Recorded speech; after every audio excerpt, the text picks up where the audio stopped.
Welcome back दोस्तों, आप देख रहे हैं एसआर मोटोवर्ल्ड और फिर मैं आया हूं एक नई वीडियो के साथ। तो आज की इस वीडियो में मैं आपसे बात करने वाला हूं हीरो एक्सट्रीम 160R, जो कि अभी कंपनी ने बिल्कुल ब्रांड न्यू व्हीकल लॉन्च करी है पूरे कंप्लीट चेंजेस के साथ। और ये बिल्कुल न्यूली लॉन्च्ड व्हीकल है।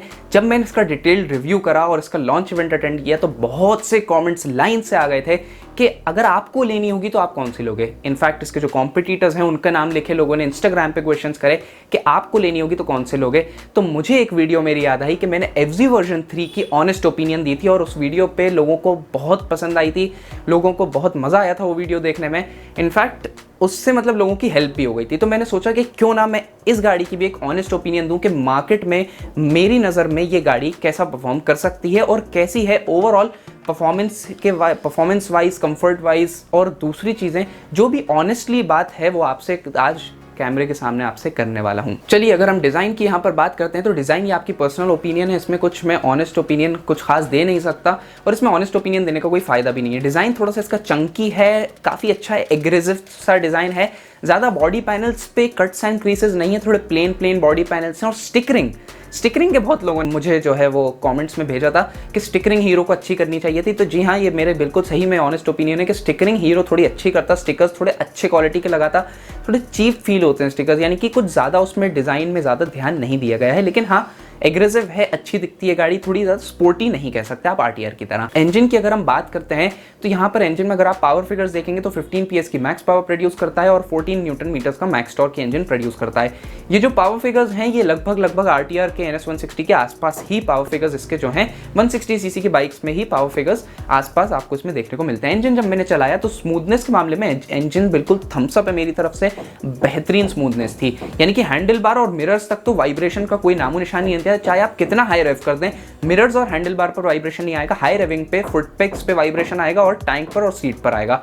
और क्या है कि बॉडी पैनल्स की क्वालिटी थोड़ी सी लो होने की वजह से जो बॉडी पैनल्स हैं वो थोड़े से बजीनेस क्रिएट कर देते हैं हाई रेविंग पे। और इंजन में परफॉर्मेंस के मामले में अगर बात करूं तो एक चीज बताना चाहूंगा, टॉप एंड परफॉर्मेंस पे अगर आप इसको पुश कर रहे हैं, हाई रेविंग कर रहे हैं, तो अगर जैसे आप हाई रेविंग कर भी रहे हैं गाड़ी में तो आप ये सोचेंगे कि गाड़ी जो है उसी स्पीड से पुल करे, उसी स्पीड से एक्सेलरेट करे, लेकिन वो चीज़ इसमें नहीं होती। टॉप एंड परफॉर्मेंस गाड़ी का बहुत लो है। और इसमें क्या होता है कि जब आप पुल करते हैं, पुल करने की कोशिश करते हैं हाई आरपीएम्स पर, यानी कि 8000, 9000, 10000 आरपीएम तक आप रेड लाइनिंग करने की कोशिश करते हैं तो इंजन आवाज़ ज़्यादा करता है, लेकिन स्पीड और एक्सेलरेशन जो है वो उतनी तेज़ी से नहीं बढ़ती।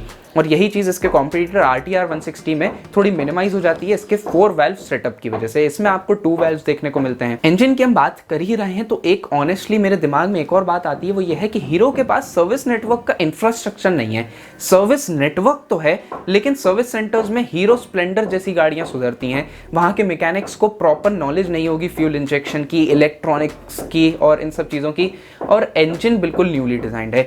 सबसे पहली चीज़ ये कि आफ्टर सेल्स में हो सकता है आपको दिक्कत आए, वो ये दिक्कत हो सकती है कि मैकेनिक समझ ही ना पाए कि गाड़ी में प्रॉब्लम क्या आ रही है। और इंफ्रास्ट्रक्चर हो सकता है हीरो ने अपडेट कर लिया और थोड़े बहुत फ्यूल इंजेक्शन जो कनेक्ट होता है कंप्यूटर से वो सब चेक करने के, इंजन लाइट चेक करने के चीज़ें जो हैं, कोड्स चेक करने के जो भी चीज़ें रहती है वो हो सकता है सर्विस सेंटर पर ऐड हो गई हैं। पर क्योंकि वो नई होंगी तो मैकेनिक्स अगर चेंज नहीं हुए होंगे आपके जो एरिया है वहाँ के, तो मैकेनिक्स को इतनी नॉलेज नहीं होगी। क्योंकि वो हीरो स्प्लेंडर वाला सुधारने वाला मैकेनिक एक्सट्रीम कैसे सुधार लेगा, फ्यूल इंजेक्शन के 14-15 सेंसर्स को कैसे पता लगा लेगा कि कौन से सेंसर में क्या गड़बड़ आ रही है।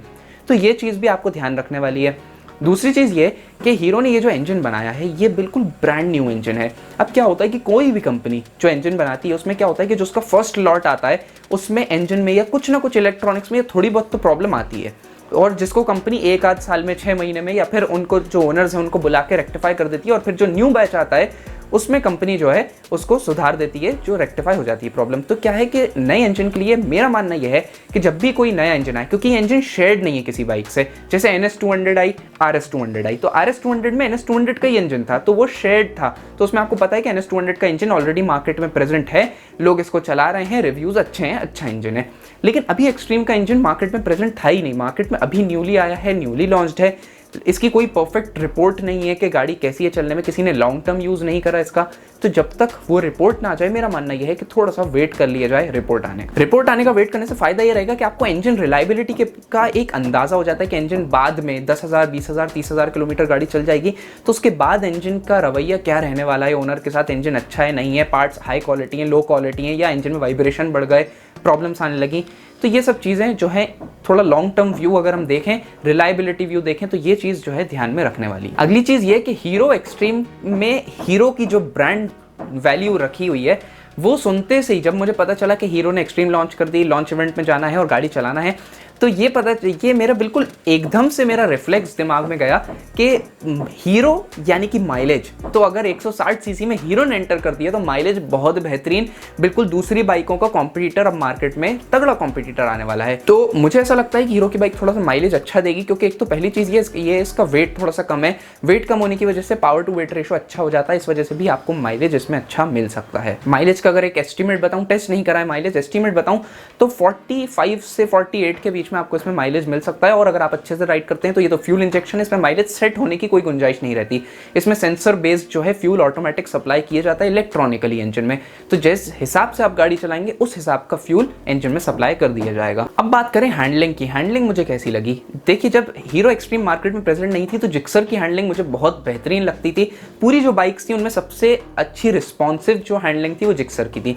लेकिन अब एक्सट्रीम आने के बाद थोड़ी सी हैंडलिंग का मेरा जो नज़रिया है वो बदल गया है, और जो एक्सट्रीम है मुझे थोड़ी सी ज़्यादा बेहतर फील होती है हैंडलिंग के मामले में, क्योंकि एक तो लाइट वेट है, ऊपर से काफ़ी मतलब चंकी सी बाइक है, ज़्यादा स्पोर्टी नहीं है, ज़्यादा हैवी फील नहीं होती, और आप इसे सिटी में आराम से चला सकते हैं, सिटी में ईजिली मैनूवर कर सकते हैं आसानी से। तो अगर आपको सिटी के लिए एक अच्छी 160 सीसी बाइक चाहिए तो एक्सट्रीम पे आप बिल्कुल जा सकते हैं। कंफर्ट की अगर हम ऑनेस्ट ओपिनियन दें तो कंफर्ट मुझे सही में बहुत अच्छा लगा, बहुत बेहतरीन कंफर्ट है। लेकिन पिलियन कंफर्ट जो है वो थोड़ा सा लैक करता है, वो इसलिए क्योंकि जो सीट है, रेयर सीट है, उसमें थोड़ा सा स्लोप है। थोड़ा सा स्लोप नीचे ढलान होने की वजह से क्या होता है, ब्रेकिंग के टाइम जो पिलियन का वेट है वो पूरा राइडर के ऊपर डल जाता है। तो ये चीज़ थोड़ी सी इरिटेटिंग और प्रॉब्लमेटिक होती है, और इससे पिलियन कंफर्ट भी थोड़ा सा डिग्रेड हो जाता है।